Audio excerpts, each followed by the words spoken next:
નમસ્તે વિદ્યાર્થી મિત્રો.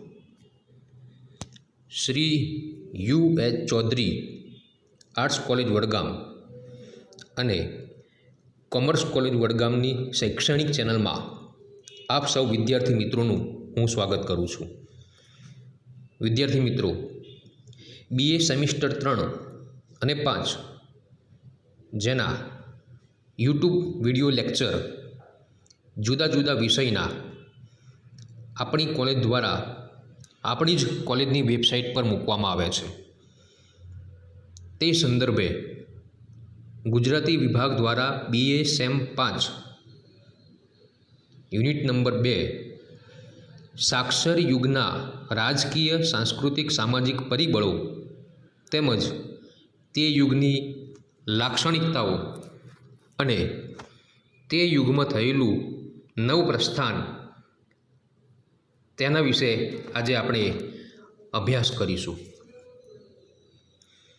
વિદ્યાર્થી મિત્રો, અગાઉ આપણે અર્વાચીન સાહિત્યનો એક મહત્ત્વનો યુગ એટલે કે સુધારક યુગ વિશે આપણે અભ્યાસ કર્યો.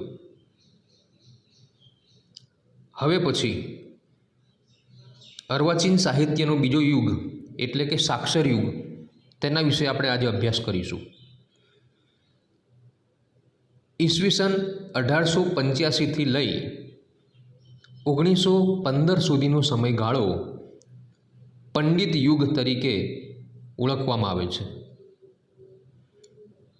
મિત્રો, પંડિત યુગનું બીજું નામ સાક્ષર યુગ પણ કહેવામાં આવે છે. આ સિવાય પૂર્વ અને પશ્ચિમની સંસ્કૃતિનો સમન્વય આ યુગના સાહિત્યમાં થતો હોવાથી આ યુગને સમન્વય યુગ તરીકે પણ ઓળખવામાં આવે છે. વળી ગોવર્ધનરામ ત્રિપાઠીનો પણ પ્રભાવ આ સમયગાળામાં પડ્યો હોવાથી આ યુગને ગોવર્ધન યુગ તરીકે પણ ઓળખવામાં આવે છે. તો મિત્રો, 1885થી 1915નો સમયગાળો પંડિત યુગ, પંડિત યુગના બીજા નામ સાક્ષર યુગ, સમન્વય યુગ, ગોવર્ધન યુગ વગેરે. તેના રાજકીય, સાંસ્કૃતિક અને સામાજિક પરિબળો જોઈએ તો દલપત અને નર્મદથી શરૂ થયેલો સુધારક યુગ તે પ્રજામાં નવજાગૃતિ લાવવામાં ઐતિહાસિક પરિબળ બની રહ્યો હતો.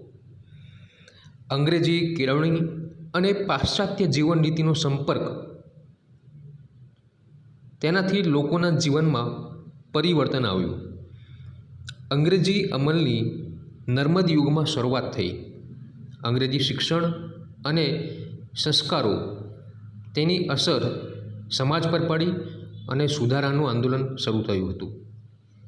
સમાજના અગ્રણીઓ આવી બધી ઘટનાઓના પડઘા માટે તત્પર બન્યા હતા અને જાણે તે માટેનો સમય આ યુગમાં આવ્યો. જેથી કરીને પંડિત યુગના વિવિધ પરિબળો આ પ્રમાણે જોઈ શકાય છે. જેમ કે નવશિક્ષિતોમાં જાગૃતિ આવી, વિવિધ યુનિવર્સિટી, વિવિધ શાળાઓ તેમજ અનેક પુસ્તકાલયો સ્થપાયા. નર્મદ યુગની સુધારા પદ્ધતિ હતી તેની આ યુગમાં લગામ આવી. અંગ્રેજી જીવન સંસ્કૃતિમાંથી ધીમે ધીમે આપણો સમાજ મુક્ત થવા લાગ્યો. તેમના અનુકરણને બદલે હવે આપણે તટસ્થ થવા લાગ્યા. મિત્રો, આ સમયગાળાનું આપણે યુગ વિભાજન જોઈએ તો નર્મદનો યુગ આદ્ય નર્મદ હતો, જ્યારે પંડિત યુગ ઉપર ગોવર્ધનરામનો પ્રભાવ હતો. સુધારક યુગના કેન્દ્રમાં સમાજ સુધારણા હતી. તેમાંથી પંડિત યુગનું સાહિત્ય વિમુખ બન્યું. નર્મદ યુગના સર્જકોએ જે રસ્તો પાડ્યો હતો તેના ઉપર પંડિત યુગના કવિઓએ પ્રગતિ કરી. નર્મદ યુગમાં જે ઉણપો હતી તે પંડિત યુગમાં દૂર થઈ.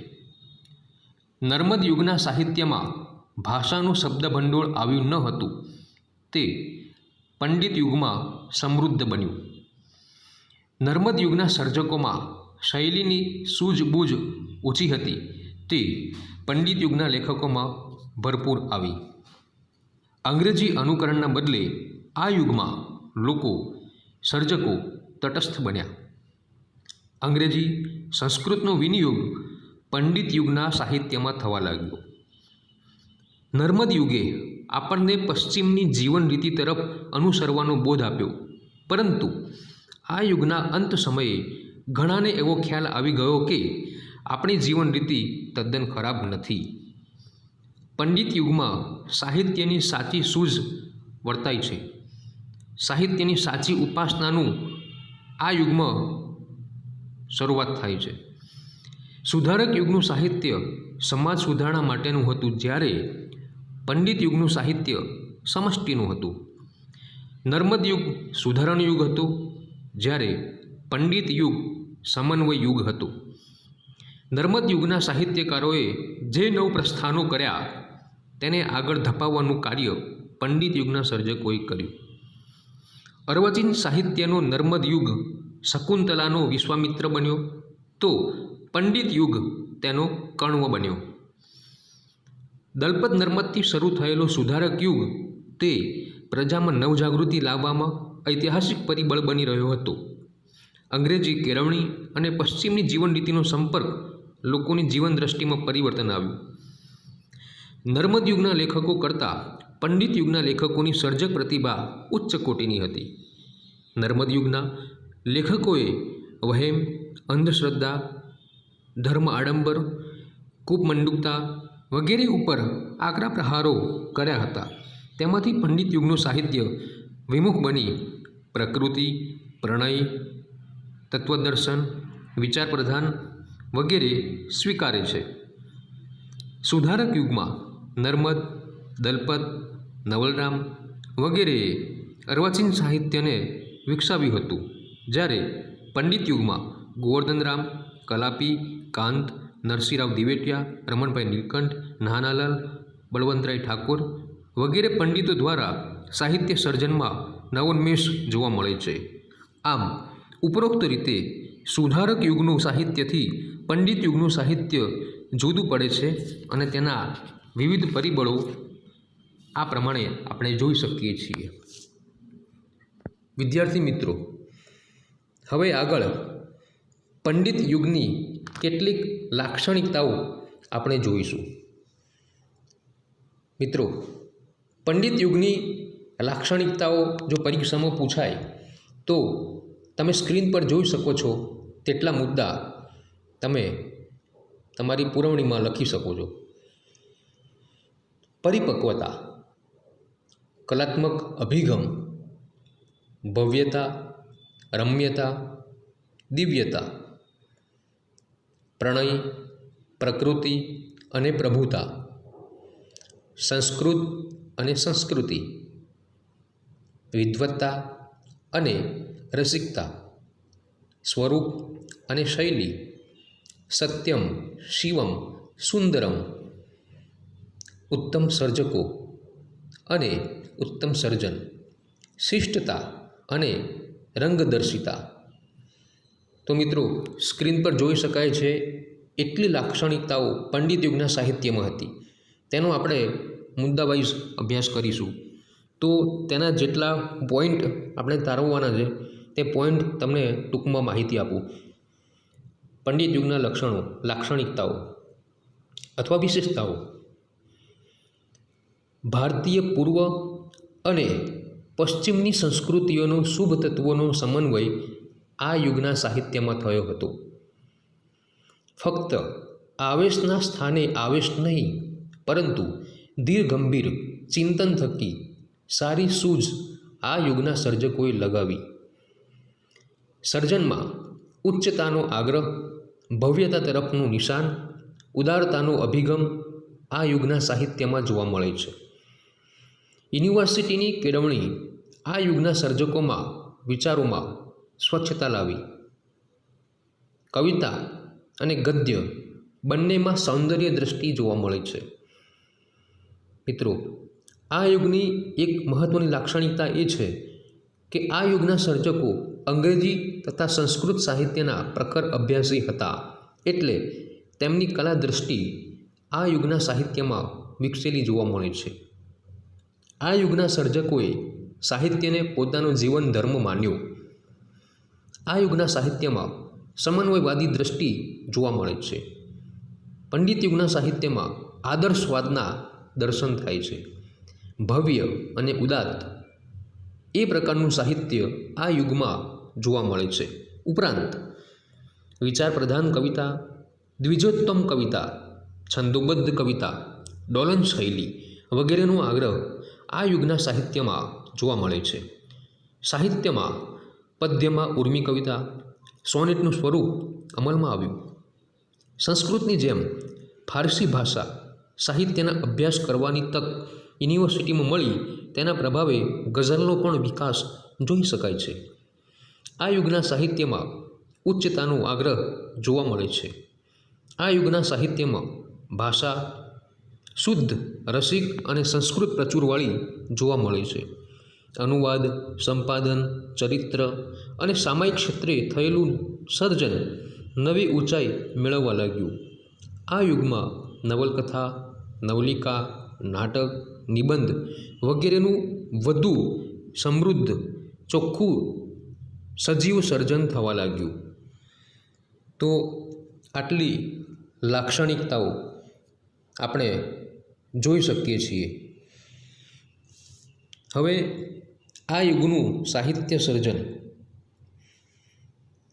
પંડિત યુગમાં કવિતા અને ગદ્ય બંને ક્ષેત્રે મહત્ત્વની સાહિત્યિક પ્રવૃત્તિઓ થઈ, જેમાં પદ્ય ક્ષેત્રે ઉર્મી કવિતા, કરુણ પ્રશસ્તિ કવિતા, ખંડ કાવ્ય, સોનેટ, ગઝલ વગેરે, તેમજ ગદ્ય ક્ષેત્રે નવલકથા, નવલિકા, નાટક, નિબંધ, ચરિત્ર, વિવેચન અને અનુવાદ ક્ષેત્રે મહત્ત્વની કૃતિઓ સર્જકો દ્વારા પ્રાપ્ત થાય છે.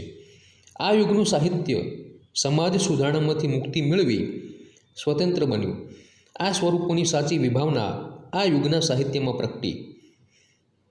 આ યુગના સાહિત્યકારો આપણે જોઈએ તો ગોવર્ધનરામ ત્રિપાઠી, બાલશંકર કંથારિયા, મણિલાલ દ્વિવેદી, નરસિંહરાવ દિવેટિયા, રમણભાઈ નીલકંઠ, કેશવ હર્ષદ ધ્રુવ, કાંત, કલાપી, બળવંતરાય ઠાકોર, કવિ નાનાલાલ, ખબરદાર, બોટાદકર અને આ સિવાયના અન્ય સર્જકો આ યુગમાં પોતાની કલમ ચલાવે છે. વિદ્યાર્થી મિત્રો, તમને આગળ કહ્યું એમ પંડિત યુગને ગોવર્ધન યુગ તરીકે પણ ઓળખવામાં આવે છે. તો તેવા ગોવર્ધનરામ ત્રિપાઠી, જેમનો જન્મ 1855માં થયો હતો. પિતા માધવરાવ ત્રિપાઠી, માતા શિવકાશી. વિજયાદશમીના દિવસે નડિયાદમાં તેમનો જન્મ થયો હતો. તેમની જીવનસાથીનું નામ હરિલક્ષ્મી હતું. જ્ઞાતિએ તેઓ બ્રાહ્મણ. બિરુદમાં જોઈએ તો પંડિત યુગના પરોતા અને જગત સાક્ષર જેવા બિરુદ તેમને મળ્યા છે. તેમના સર્જન વિશે વાત કરીએ, અથવા તો પંડિત યુગના સર્જનમાં ગોવર્ધનરામનો શું ફાળો છે, તો આપ સ્ક્રીન પર જોઈ શકો છો એમની કૃતિઓ. સરસ્વતી ચંદ્ર ભાગ 1 થી 4. વિદ્યાર્થી મિત્રો, ગોવર્ધનરામ ત્રિપાઠીએ માત્ર અને માત્ર સરસ્વતી ચંદ્ર નવલકથા જ લખી હોત તો પણ તેમનું નામ ગુજરાતી સાહિત્યમાં નહીં પરંતુ ભારતીય સાહિત્યમાં પણ અમર બની ગયું હોત. એટલી ઉત્તમ નવલકથા સરસ્વતી ચંદ્ર ભાગ 1 થી 4માં તેમણે લખી છે. 1887માં પહેલો ભાગ પ્રગટ થયો અને 1901માં તેનો અંતિમ ભાગ પ્રગટ થયો. મહાનવલ, જગત કાદંબરી, ગદ્યદેવે ઉચ્ચરતું, ઉર્મી કાવ્ય વગેરે તેના વિશે વિદ્વાન વિવેચકોએ તેના સંદર્ભે પોતપોતાના મંતવ્યો આપ્યા છે. ધર્મ, અર્થ, કામ અને મોક્ષ જેવા પુરુષાર્થ અને ભારતીય અને પાશ્ચાત્ય સંસ્કૃતિનો સમન્વય આ કૃતિમાં આપણને પ્રાપ્ત થાય છે.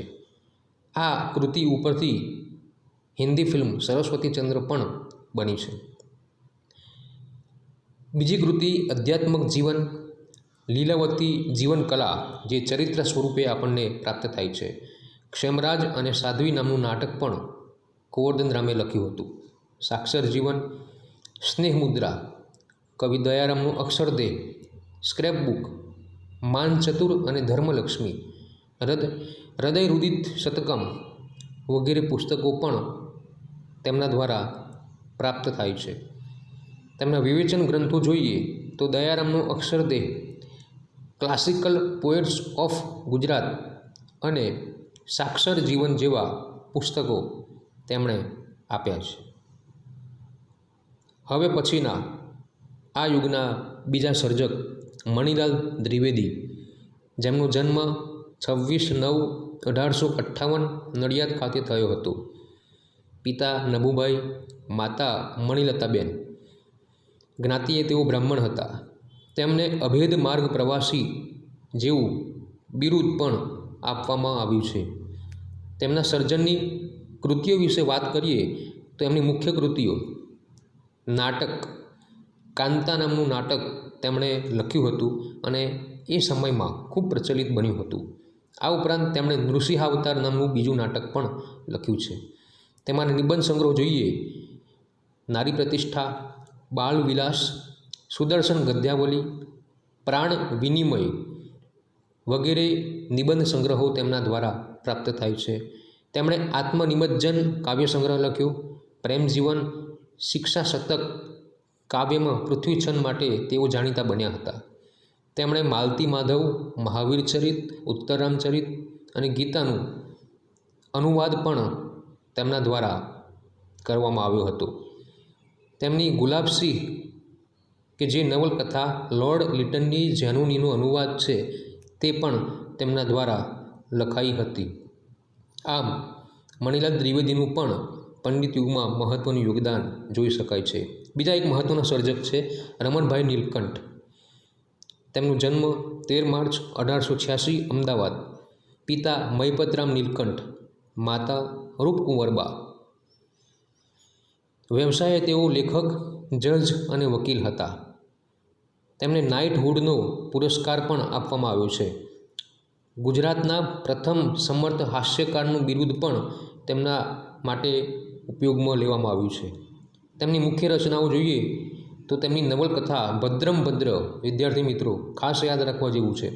તેમની ભદ્રમ ભદ્ર ગુજરાતી ભાષાની પહેલી હાસ્ય નવલકથા છે, જે ઈસવીસન 1900માં લખાઈ હતી. ઉત્તમ નવલકથા છે. શોધમાં એ તેમની બીજી નવલકથા છે.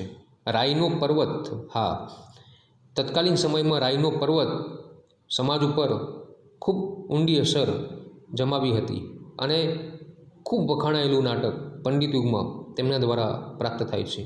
તેમના વિવેચન ગ્રંથો જોઈએ તો સરસ્વતીચંદ્રનું અવલોકન, હૃદય વીણાનું અવલોકન અને બીજા લેખો તેમના દ્વારા પ્રાપ્ત થાય છે. આ ઉપરાંત તેમણે વાર્તા, કાવ્ય, હાસ્ય, ચિંતન અને વિવેચન વગેરે સ્વરૂપ ક્ષેત્રે પણ પોતાની કલમ ચલાવી છે.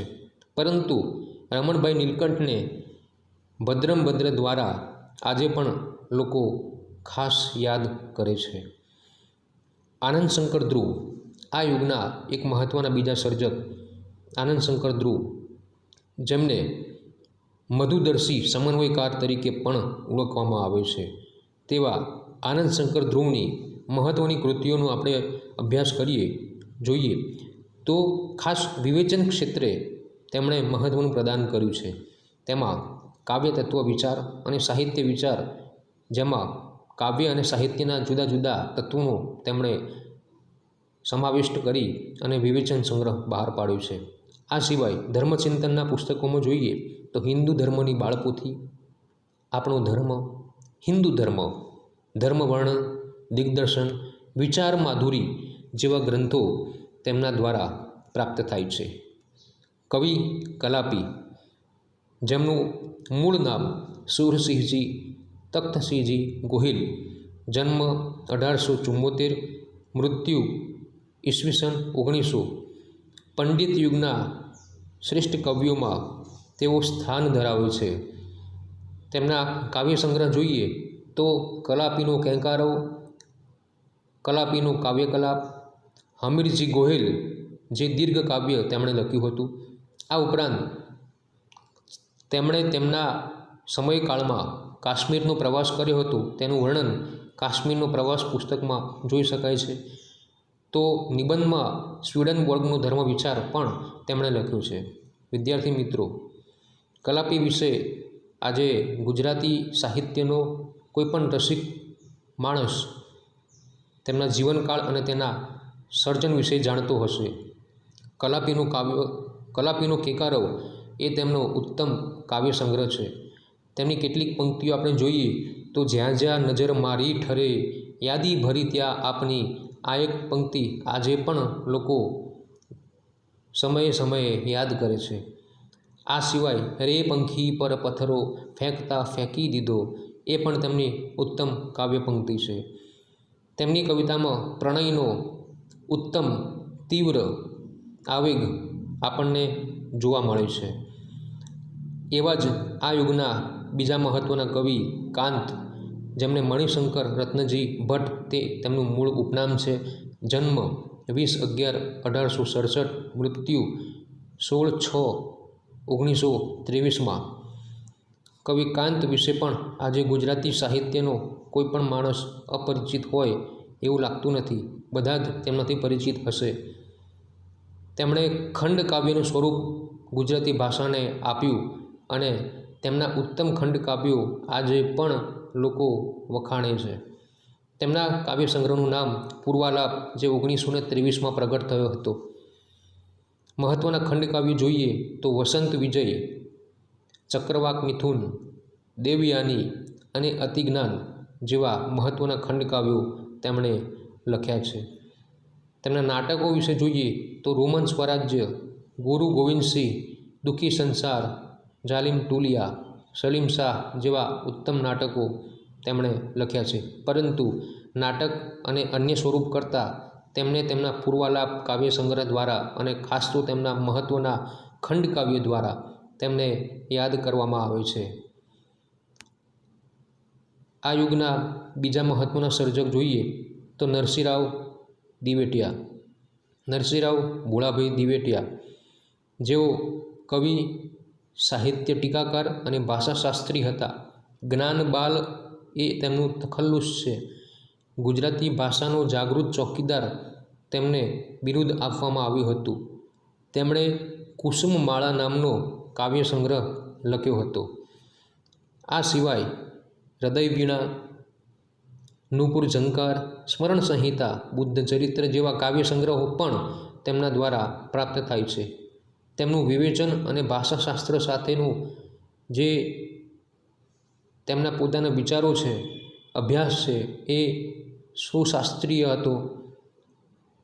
મનોમુકુરના 4 ભાગ, અભિનય કળા, કવિતા વિચાર, સ્મરણ મુકુર, નરસિંહરાવની રોજનીશી, પ્રમેળ જ્યોતિ, તરંગ લીલા, વિવર્ત લીલા, જોડણી વિશેનો નિબંધ, સ્મરણ મુકુર, રેખાચિત્ર વગેરે તેમના દ્વારા પ્રાપ્ત થાય છે. વિદ્યાર્થી મિત્રો, આ સિવાય આ યુગની આપણે વાત કરીએ તો ઉર્મી કવિતા ક્ષેત્રે આપણે કુસુમમાળા નામનો પ્રખ્યાત કાવ્ય સંગ્રહ નરસિંહરાવ દ્વારા પ્રાપ્ત થાય છે. આ સિવાય આ યુગની અંદર કવિ નાનાલાલ, જેમણે ડોલન શૈલીમાં ઇન્દુકુમાર અને જયા જયંત જેવા પુસ્તકો આપ્યા હતા. નાનાલાલની કવિતાઓ પણ આજે વિવિધ યુનિવર્સિટીમાં તેમજ શાળા ક્ષેત્રે અભ્યાસક્રમમાં મુકાય છે.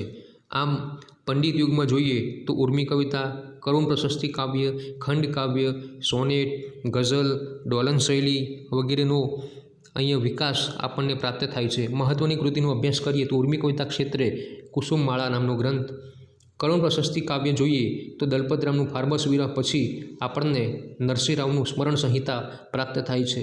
ખંડ કાવ્ય ક્ષેત્રે જોઈએ તો ગુજરાતી ભાષાની પહેલીવાર ખંડ કાવ્યની ભેટ કવિ કાંતે આપી. ચક્રવાક મિથુન, વસંત વિજય, અતિજ્ઞાન, રમા દેવ્યાની જેવા ખંડ કાવ્યો આપણને પ્રાપ્ત થાય છે. સોનેટ ક્ષેત્ર જોઈએ તો બળવંતરાય ઠાકુર ભણકાર કાવ્ય સંગ્રહ દ્વારા આપણને ઉત્તમ સોનેટ કાવ્યો આપે છે. શેક્સપિયર પેટ્રાકની શૈલીના તેઓ સોનેટ આપે છે. જૂનું પિયર ઘર, વધામણી, મોગરો વગેરે તેમના શ્રેષ્ઠ સોનેટ છે.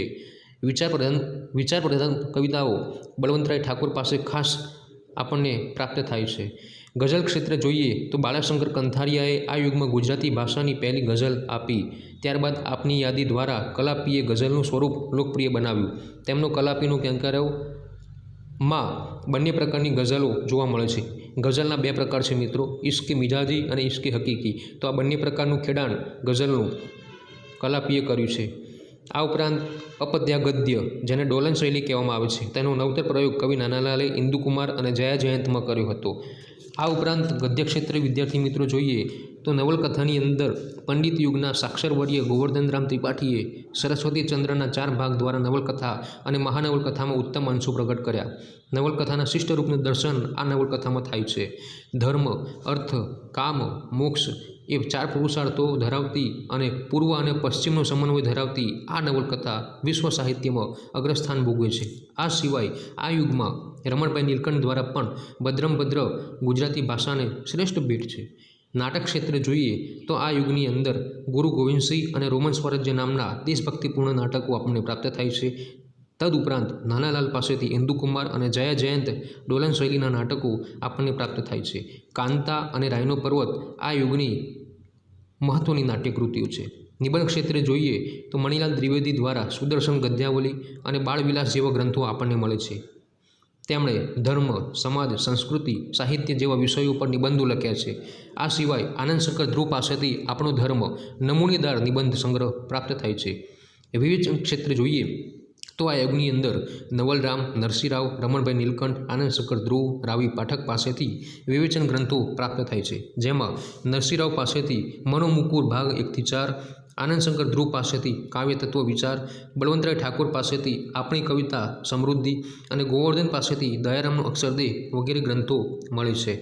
આ સિવાય અનુવાદ ક્ષેત્રે આ યુગમાં જોઈએ તો મણિલાલ દ્વિવેદીએ ભવભૂતિના ઉત્તર રામચરિતનો અને બીજા 2 નાટકોનું અનુવાદ પણ કર્યું છે.